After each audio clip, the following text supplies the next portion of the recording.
here's a defense that you'll find out in the nickel 2-4 load mug that brings some A-gap pressure from the right end. Plus, you may get pressure from the strong safety who's lined up down near the line of scrimmage.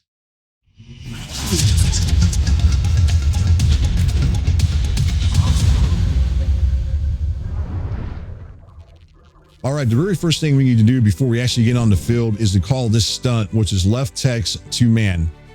All right, let's take a look at the blitz as far as from the nickel 2-4 load mug, nickel blitz 3 as far as getting pressure on the quarterback. And this one's real simple. All you have to do here is you're going to shift the defensive line to the left. Next thing you want to do is call QB contain. And then you're going to take control of the strong safety. Now remember, he's now down here, replaces the nickel back. And then you're just going to move him into this area here. Next, you want to switch off to another defender. In this case, I'm going to switch off to this linebacker. And you're just going to user him and try to take away anything over the short middle of the field. Now, if everything works right, you're going to get pressure coming from the nickel back, or you're going to get coming from the right end as far as getting pressure, or you may get him from both guys, depending on how the blocking sets up. But that's it right there as a setup. Let's go ahead and run it, and we'll take a look at it right here as you look at your screen there. And right there, you can see he comes through the gap and applies the pressure. Let's go into the X and O's of the play and take a look at this one a little bit more. From the top-down view, we can get a better idea of how this play as far as the X and O's go as far as making it work. Now, as you look at it, what we're trying to do here is we're trying to get this guy here, which is the right end. We're trying to get him to loop around the weak side defensive tackle and then shoot through the A gap and apply the pressure on the quarterback. Now, to do this, what we did was we brought this guy over, the nickel back, which is now the strong safety. We brought him over, and where he's now blitzing off the edge, and he's heading after the quarterback into that area there.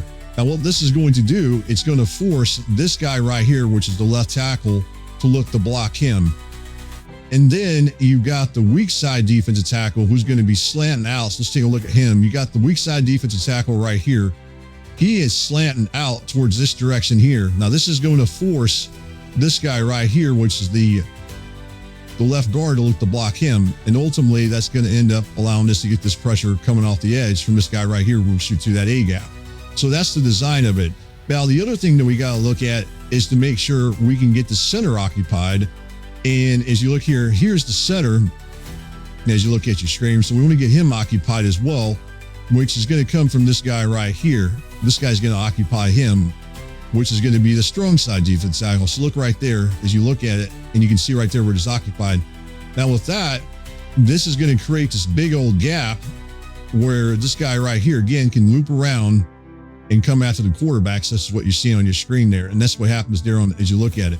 Now, if we zoom out, you can see right now, I'm dropping this guy back. This is the guy I'm in control of. So my idea basically right here is, as far as I'm concerned, is to try to defend these two guys as you look at them. I'm trying to defend both these guys here as I'm dropping back. With that said, you know, they could be open where they could try to throw a pass into that area and in those two windows. Not real big, but they could probably get it in there. The main thing that's, as far as the weakness of this defense, is this right here, because this is a matched defense. And as you look at it, this guy going over to the flat is left wide open. And that's the downside. That's because when I take control of this guy, rather than allowing him to go out there and defend that, I decided to drop back and take away the underneath routes over there in the middle. And therefore it leaves that side over where my opponent could possibly burn me right there over there. So I want to point that out to you. So the coverages aren't totally sound, but the blitz is there, and you do get the pressure on the quarterback pretty quick as far as with this setup out of the nickel 2-4 load mug nickel blitz 3.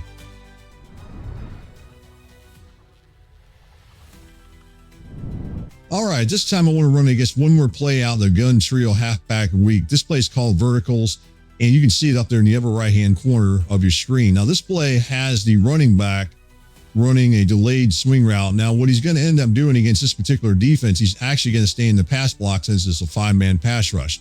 But this play, as far as the nickel 2-4 load mug nickel blitz 3, still works with the setup I'm showing, even though the running back stays in the pass block. So that's what I want to show you here as you look at it. So we're going to shift the defensive line to the left. Remember, make sure you call that stunt that I talked about earlier. You're going to take control of this guy right here. This, again, is strong safety. And then you're going to call QB contain. So the setup's the same as what I've been showing here. And then you're going to switch off to this safety right here. Not safety, but this linebacker right here. And here's your setup.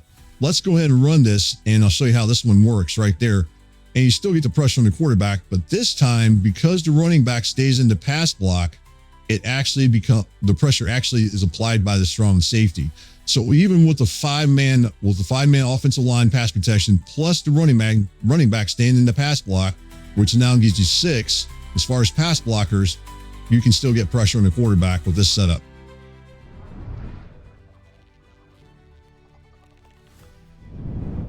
All right, let's look at this one from a top-down view. And again, we can look and see how this play works, even with the running back staying in the pass block. So as I talked about earlier, this running back is supposed to be going out over here into this direction here. But because there's going to be 5 defenders rushing the quarterback, then he's going to stay in the pass block. He's actually going to look to block to the inside here.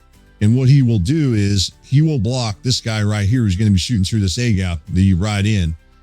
And what that's going to do is nothing else really changes up, because what'll happen here is, watch as we go through here, watch what happens here. Now there's a running back going in, but look at how this guy, this left guard, looks to block and double block on the strong side defensive tackle along with the center.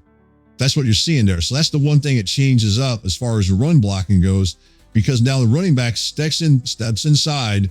He's designed to go ahead and take out this not blitzing, but this pass rusher that's in right there. Actually, they end up switching off right there. But at any rate, he comes to the inside to block. And now the left tackle actually slides in. And then he picks up that weak side defense tackle with slanting to the outside. And then as you look at it, we're going to get pressure coming off the edge, coming from the strong safety. So really didn't really make a difference too much. Well, because we still get to, as far as getting pressure on the quarterback, and still pretty darn quick. But and then right there, the nice thing about this is the pass coverage is pulled out a little bit better. Now, again, the quarterback doesn't have that option to throw to the outside because the running back staying in the pass block. Now, you would have possibly this guy right here to throw a quick bullet pass to him, but that's really about it. Everything else looks pretty covered to me. So at any rate, that's something you might want to check out with this particular defense I'm showing, is that you're still going to have some good pass coverages. You're still going to get pressure on the quarterback despite a 6-man pass protection scheme. Thank you for watching. If you found this video helpful, don't forget to subscribe, like, share, and comment for more Madden guides, strategy, and tips content. See you in the next video.